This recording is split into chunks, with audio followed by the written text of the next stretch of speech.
나름 또 어려운 점이 상당히 많습니다.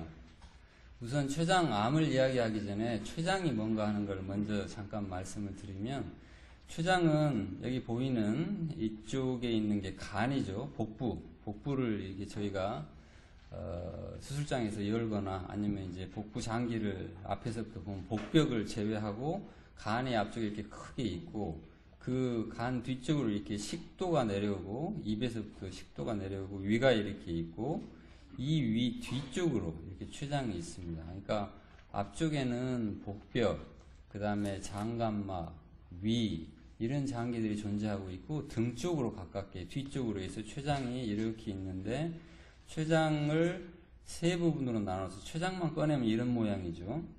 췌장을 두부, 머리 부위, 체부, 몸체 부위, 그리고 꼬리, 미부, 이렇게 세 부위로 나눕니다. 근데 실제 이제 췌장이 몸 안에 있을 때는 보시는 것처럼 이렇게 존재하고 있고, 췌장을 둘러싸고 있는 게 위에서 12지장이 이렇게 돌아서 내려가는 게 있고, 비장이 꼬리 부분에 붙어 있고, 그 다음에 이게 이제 간으로 가는 혈관, 간 문맥이라고 하는데, 혈관도 있고, 장으로 가는 동맥, 상장간막 동맥, 이런 것들이 이 췌장과 붙어서 앞으로 뒤로 아주 빽빽하게 이렇게 위치해 있습니다. 그래서 췌장에 접근하는데 피부에 있는 질환하고 달리 접근하기가 이렇게 쉽지가 않습니다. 여기에 생기는 암을 이제 췌장암이라고 하겠죠. 이 췌장 부분에 생기는 암을. 췌장암은 실제 빈도를 따지면 우리나라에서 호발암 중에서는 그렇게 남자의 경우에는 위암, 대장암, 폐암 이런 순으로 자주 발생하고, 여자의 경우에는 갑상선, 유방암, 대장암 이런 순입니다. 그래서 남자의 경우에 순위로 따지면은 거의 7위 정도, 여자의 경우에 9위 정도, 남녀 공이 합치면 한 8위 정도 이렇게 되는데, 그러니까 빈도수로 따지면 이렇게 아주 많이 발생하는 종양이다 이렇게 말할 수는 없지만, 임상적으로 의미는 굉장히 큽니다. 왜냐하면은 위암이라든지 요새 조기위암 같은 경우에는 수술도 안 하고 내시경으로 치료도 하고, 그리고 수술을 하면 성적이 좋기 때문에 장기 생존자가 많은데, 췌장은 아직까지도 예후가 나쁘고, 췌장암이 생기면 췌장암으로 인해서 사망하실 확률이 95%가 넘습니다. 그래서 이제 임상적으로는 굉장히 중요한 의미를 담고 있고, 이 질환에 대해서 관심을 많이 가져야 되는데, 여기 보시는 분들이 여러분들이 아마 다 아시는 분일 거예요. 패트릭 스웨이지, 그 다음에 김주승 탤런트, 그 다음에 루치아노 파바로티, 여기는 가장 세계에서 부자였던 스티브 잡스였죠. 근데 이런 사람들도 본인들이 이 병에 걸리고 나서 이 병으로 돌아가셨습니다. 온갖 의술을 다 동원해서 치료를 했지만 결국 이 병으로 돌아가시는 경우들이 많습니다. 췌장암은 크게 넓게도 생각할 수 있고, 협의의 췌장암도 생각할 수가 있습니다. 췌장에서 발생하는 악성 종양을 다 췌장암 카테고리에 넣을 수가 있는데, 그런 경우에는 이제 췌장에서 발생하는, 보통 우리가 협의의 췌장암이라고 하면, 예후가 나쁜 췌장암이라고 하면 췌관세포에서 분비하는 발생한 암을 췌장선암이라고 하고, 이거를 보통 췌장암의 대표적인 종류로 생각을 합니다. 근데 이제 다른 종류로는 신경 내분비 종양이라든지 그런 평평상폐암종이라든지 이런 다른 종류들이 있지만, 대표는 이 선암종이다 이렇게 생각하시면 되고, 이 췌장에 여기 지금 종양이 생겨 있고, 조직학적으로는 이 여러 가지 모양을 띌 수가 있습니다. 췌장은 크게 두 가지 기능을 하고 있죠. 하나는 음식물을 먹으면 소화를 시킬 때 소화 효소가 나와야 되는데, 그 소화 효소를 만들어내는 장기입니다. 그래서 우리가 음식물을 먹으면 탄수화물이라든지 지방이라든지 단백질 이런 걸 소화를 시켜야 되는 그런 효소들이 나오는 장기이고, 또 두 번째로는 이 내분비 기능으로서 혈당을 조절하는 인슐린 분비를 하게 됩니다.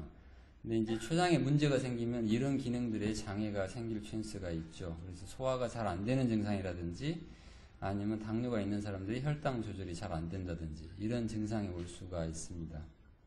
그러면 다시 강의 제목으로 돌아가서 췌장암의 원인과 진단, 췌장암의 원인이 뭐냐? 췌장암의 원인을 확 알면은 우리가 그 원인을 피하면은 췌장암이 안 생기게 할 수 있고 췌장암으로부터 해방이 될 수 있는데 생각보다 이렇게 원인을 말하기가 쉽지 않습니다.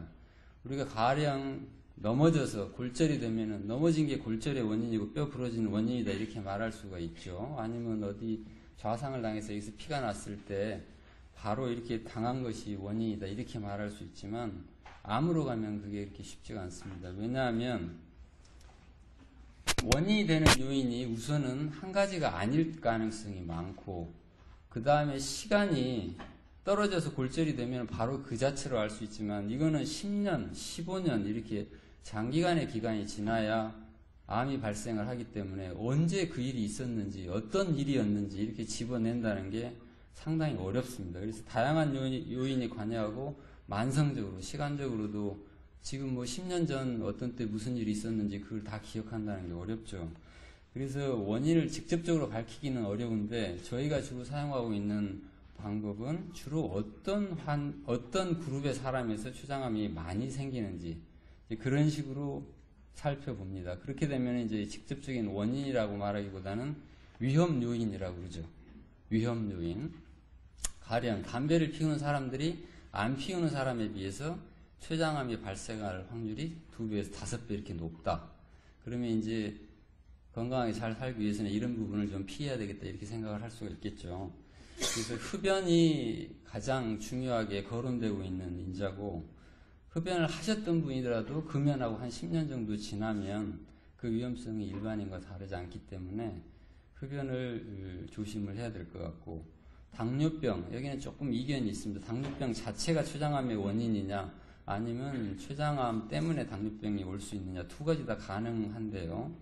당뇨를 오래 앓고 있는 경우에 이제 췌장암의 위험이 어느 정도 일반인보다는 좀 높다고 할 수 있고 아니면은 당뇨를 앓고 있던 사람이 전에는 당뇨 조절이 잘 됐는데 특별한 이유 없이 갑자기 조절이 안 됐을 때 그때는 원인이라기보다는 하여튼 췌장암이 병발했을 가능성이 있다는 거죠. 그래서 그런 경우도 병원에 와서 잘 체크를 해봐야 합니다. 그리고 만성적인 췌장염, 암은 대개 만성질환, 만성적인 염증하고 관련이 많이 됩니다. 그래서 한 번에 뭐 손상으로 갑자기 암이 생기는 경우는 거의 생각할 수가 없고 염증이 지속적으로 반복하게 되면은 암이 생길 수가 있습니다. 만성 췌장염은 음주가 흔한 원인입니다. 술을 계속 먹고 췌장에 계속 손상을 줘서 염증이 오면 나중에 암이 생길 수도 있으니까 이런 것도 좀 생각을 해서 자기 생활 패턴을 조절을 해야 되겠고 또 유전적 요인으로 가족 내에 아버지도 췌장암, 아들도 췌장암, 또 그 다음에 그 손자도 췌장암 이렇게 나올 수도 있습니다. 그래서 가족 내에 2사람 이상이 직계가족 이상 중에 2사람 이상이 췌장암이 있으면 위험군입니다. 고위험군. 그리고 바로 아버지나 어머니가 이런 일이 있었을 때 자기도 한 번쯤은 관심을 가져봐야 됩니다. 이거 나이가 많아지면 발생률이 증가한다. 이거는 모든 암이 대부분 그렇습니다. 연령이 증가할수록 암의 위험이 높고 연령이 아주 많아지면 또 상대적으로 떨어지게 됩니다. 췌장암의 경우에는 50대 이전에는 상당히 드물어요. 없는 건 아니지만은 되게 50대 넘어서 생기기 시작하고 피크는 60대, 70대 이렇게 되고 80대로 가면 또 떨어집니다. 그래서 가장 청년기를 지내고 중년 넘어서서 이제 노년에 들어서면서 이 병이 자꾸 발병하는 경우가 많습니다. 비만한 그룹에서 또 통계적으로 췌장암이 생기는 경우가 많습니다. 음식 중에서는 여기 보시는 이게 그릴, 불고기 맛있어 보이는데 이게 갈비 이런 걸 붉은 고기 이거를 고온에서 태워가지고 이렇게 먹는 경우가 연관이 있을 수 있다고 합니다. 그리고 음주 아까 말한 것처럼 하루에 6잔 이상 소주 6잔 이상 먹는 거는 증가시킬 수 있다. 근데 저도 좀 먹고 있거든요. 그래서 이걸 완전히 다 이런 위험 요인으로부터 해방돼서 살 수는 없지 않을까 하는 생각도 있습니다. 커피, 췌장암의 위험성을 높이지는 않는 걸로 이야기가 되고 있습니다. 근데 문제는 우리나라가 유독 OECD 국가 중에서 여기 보시는 것처럼 이게 1인당 평균 술 소비량인데 우리나라가 술을 좀 많이 먹는 편입니다. 사회 문화가 또 이제 회식 자리를 하고 또 술도 한잔 하고 뭐 이야기도 하고 회포도 풀고 이러면서 근데 이런 것들이 건강을 해칠 수 있는 위험 요인이라는 걸 생각을 하셔야 될 것 같습니다. 다음에 또 다른 병변으로는 췌장암의 위험 요인, 낭성중양이 있습니다. 췌장에 이제 우리가 췌장암 이렇게 이야기하면 고형종괴죠. 고형종괴라는 것은 고기 덩어리처럼 이렇게 덩어리가 커지는 형태고, 낭성중양이라는 것은 고무풍선에 물 집어넣은 것처럼 이렇게 자라는 중양입니다. 낭성중양은 일반적으로 췌장암에 비해서 훨씬 예후가 좋고 치료가 가능하고 대부분 그런데, 그 중에서도 점액성 낭성중양이라든지 췌관내 유두상 점액중양, 이런 특별한 종류의 낭성중양이 또 췌장암의 위험 요인이 되고 시간이 지나면 암으로 발전할 수가 있습니다. 그래서 이런 경우는 요새 건강검진에서 많이 진단이 됩니다. 건강검진하면서 초음파뿐만 아니라 CT를 많이 하기 때문에 이런 게 나오면 전문의 진료를 받고 추적을 하고 관리를 받으시는 게 좋겠습니다. 췌장암이 생기면 어떤 증상이 오는가? 췌장암, 아까 췌장의 기능 두 가지를 이야기했죠. 소화랑 그 다음에 혈당 조절하는 거. 소화가 안 되는 소화장애라든지, 소화장애가 오래되면 체중이 감소한다든지 식욕부진이 온다든지 이런 게 있을 수 있고, 또 일반적으로는 복통이 많습니다. 굳이 증상을 따지면. 그리고 이제 췌장의 두부에 생기면 췌장 두부부가 담즙이 내려오는 담관하고 딱 가깝게 붙어 있기 때문에 이 종양이 담도를 눌러서 막으면 황달이 올 수가 있습니다. 당뇨병의 경우에는 젊었을 때부터 당뇨병이 있었던 사람은 별로 위험성이 높지 않다고 생각하는데, 나이가 중년 이상 된 사람이 갑자기 당뇨가 생겼을 때, 그런 경우에는 췌장암이 생겨서 췌장암 때문에 혈당이 올라가는 증상일 수도 있습니다. 그래서 그런 경우도 한 번씩 관심을 가지고 진료를 체크를 한번 받기를 권합니다. 여기 보시면 이게 췌장암 관련된 저희가 대한최담대학교에서 만든 포스터인데요. 등이 아파요.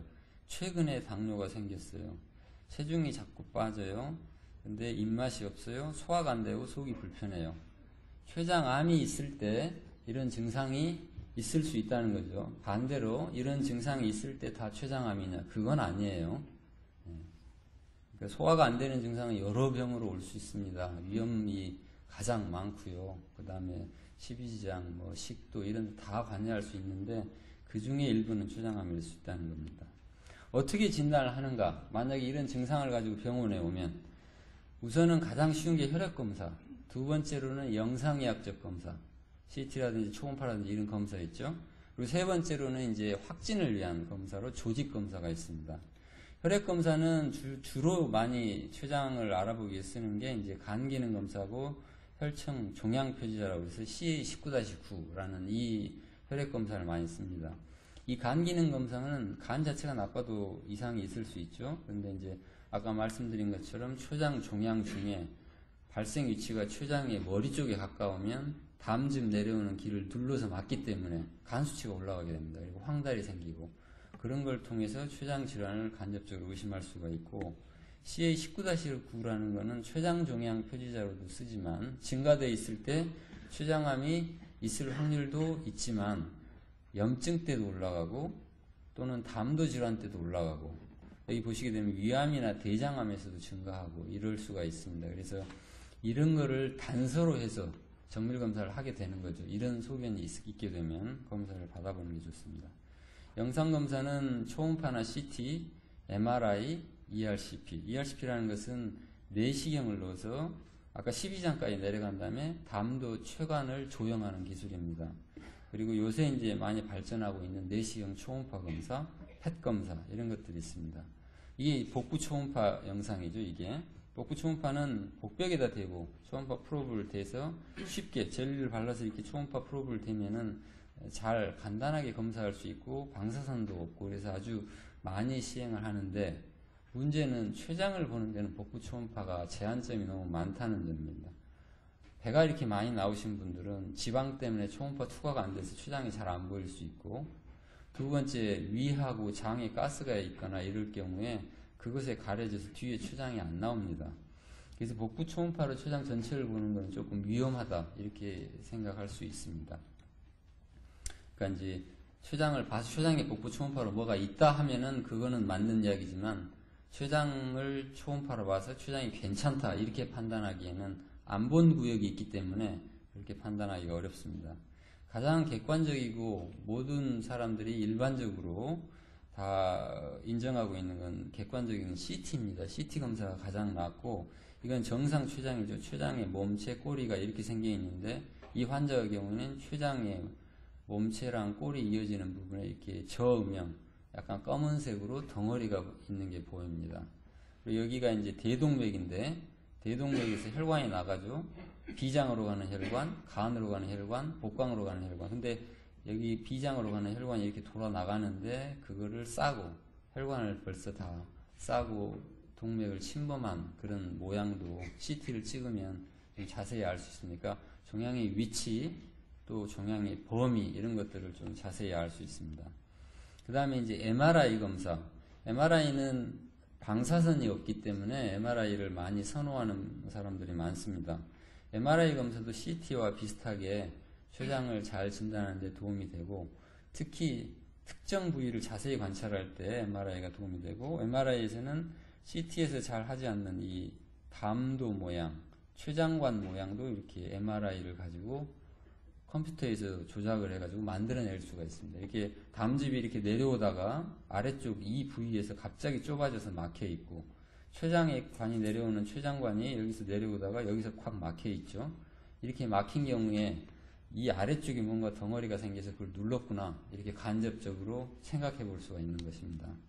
그래서 위치라든지 범위를 보는데도 MRI가 MRCP랑 같이, 그러니까 이제 담관 조영술, 췌관 조영술을 같이 할 수 있으니까 도움이 되고, ERCP는 내시경을 직접 넣어서 이 12지장까지 넣어서 여기서 도관을 넣어가지고 담도도 촬영하고 췌장도 촬영하는 건데, 이거는 진단하는 데도 도움이 되고 치료에도 쓸 수가 있습니다. 예를 가령 종양 때문에 담도가 막혀서 황달이 심하게 왔을 경우에 이 담도 안쪽으로 여기 보시는 것처럼 스텐트, 관을 이렇게 딱 심어주는 거죠. 그러면 막혔던 데가, 눌렸던 데가 이 구멍이 뚫리면서 담즙이 잘 내려오고 황달이 풀리고, 환자가 노랗고 얼굴도, 눈이랑 얼굴이 다 노랬던 게 점점 풀어지면서 좋아지는 것을 알 수가 있습니다. 이런 시술을 하면.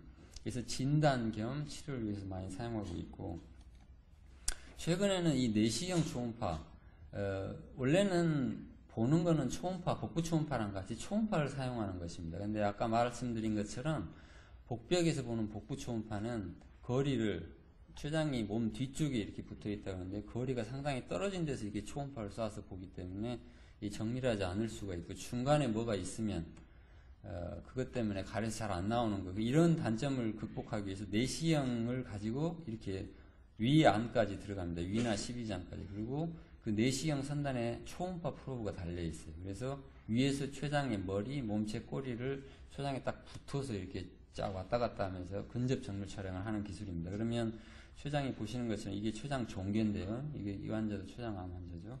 이 종괴를 확인하고, 또 이게 의심이 되면 주사침을 넣어가지고 조직 검사를 직접 해서 그 조직 검사에서 암세포를 확인하고, 아니면 염증세포를 확인하고, 이런 걸 할 수가 있습니다. 그리고 이제 마지막으로는 펫 검사인데요. 펫은 종양 자체의 조직학적 진단이라기보다는 범위 진단에 많이 사용을 합니다. 가령 우리가 CT를 찍으면 복부에, 췌장에 어디에 이제 종괴가 있다, 췌장암이 있다, 이렇게 생각을 했지만, 생각지 않게 좌측, 여기에 임파절, 그러니까 이제 목에 있는 림프절에 전이가 되어 있는 경우가 있습니다. 근데 CT는 거기를 안 찍기 때문에 놓칠 수가 있죠. 근데 펫을 찍으면 전신이 다 나옵니다. 이게 펫이, 여기가 머리 부분이고요. 이게 갑상선이 있는 목 부분이고, 여기가 가슴이고, 간이고, 여기는 콩팥이고, 이 방광이고, 이런 데가 나오는데, 여기에 췌장의 꼬리 부분에 종괴가 있으면서 간으로 이렇게 여러 군데 전이 된 걸 확인할 수 있습니다. 그래서 범위 진단에, 존재뿐만 아니라 범위 진단에 도움이 많이 됩니다. 그래서 이와 같이 췌장암을 지금까지 말씀드린 게 췌장암의 원인이라기보다는 위험인자에 대해서 말씀을 드렸죠. 그리고 진단을 어떻게 하는지 이렇게 말씀을 드렸고, 이러한 췌장암을 예방을 하려면 아까 위험인자에서 이야기했듯이 이 금연이라든지 혈당 조절, 당뇨 관리하라든지, 또는 육류 섭취 줄이기, 비만 예방한다든지, 음주를 많이 하지 않는다든지, 이게 췌장암만이 아니라 건강하게 사는데 대부분의 질환에서 다 권장하고 있는 내용입니다. 그래서 이런 일반적인 내용들을 저희가 이야기를 하고 있습니다. 이상입니다.